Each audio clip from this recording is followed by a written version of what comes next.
Mr. Funny lived in a teapot.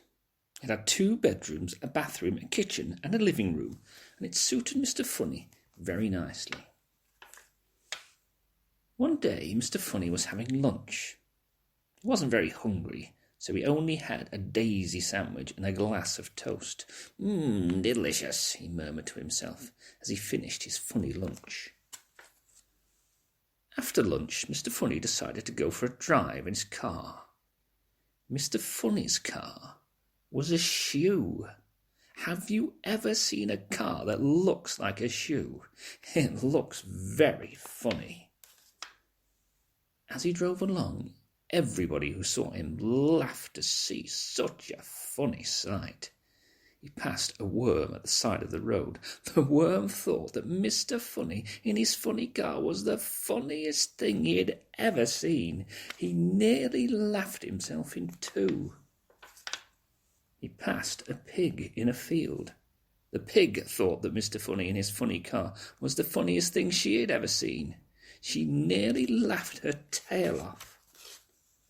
Even the flowers he passed thought that Mr. Funny was the funniest thing that they had ever seen.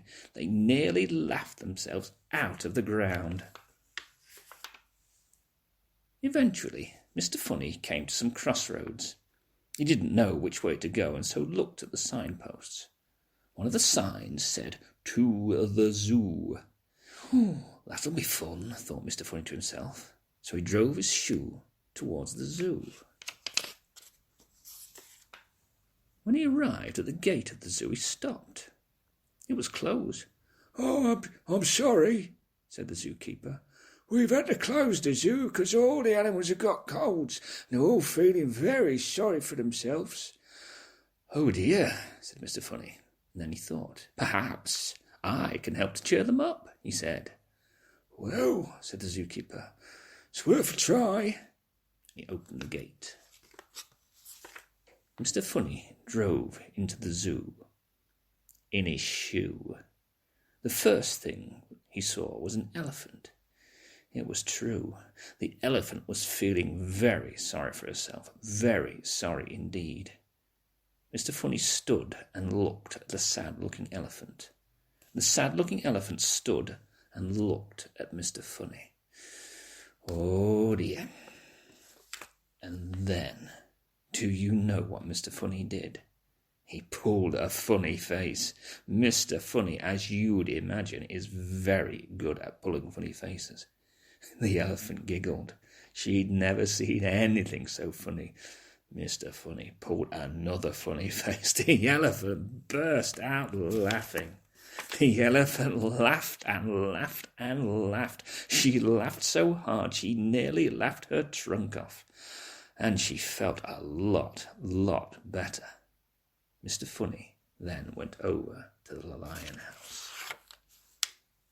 There was a lion feeling extraordinarily sorry for himself. Mr. Funny stood and looked at the sad-looking lion. The sad-looking lion stood and looked at Mr. Funny. Oh dear. And then Mr. Funny pulled the funniest looking face that's probably ever been pulled anywhere, ever. Now, you've heard a lion roar before, haven't you? Well, this lion roared too, but with laughter. He laughed so hard he nearly laughed his whiskers to pieces. Then Mr. Funny went around to see all the other animals in the zoo. Oh, dear me, what a miserable-looking lot. For all of them, Mr. Funny pulled funnier and funnier faces. The big brown bear giggled and then burst out laughing. And the giraffe laughed so hard she nearly laughed her neck into a knot, and the hippopotamus nearly laughed himself out of his skin, and the penguins nearly laughed their flippers floppy, and the leopard, well, you really should have seen him. He laughed so hard he nearly laughed his spots off. What pandemonium! Oh, Mr. Funny, giggled the zookeeper, who had started laughing as well. "Oh, Mr. Funny, thank you very, very much for coming to see us and cheering us all up." Oh, it was nothing really," replied Mr. Funny modestly, and drove off in his shoe.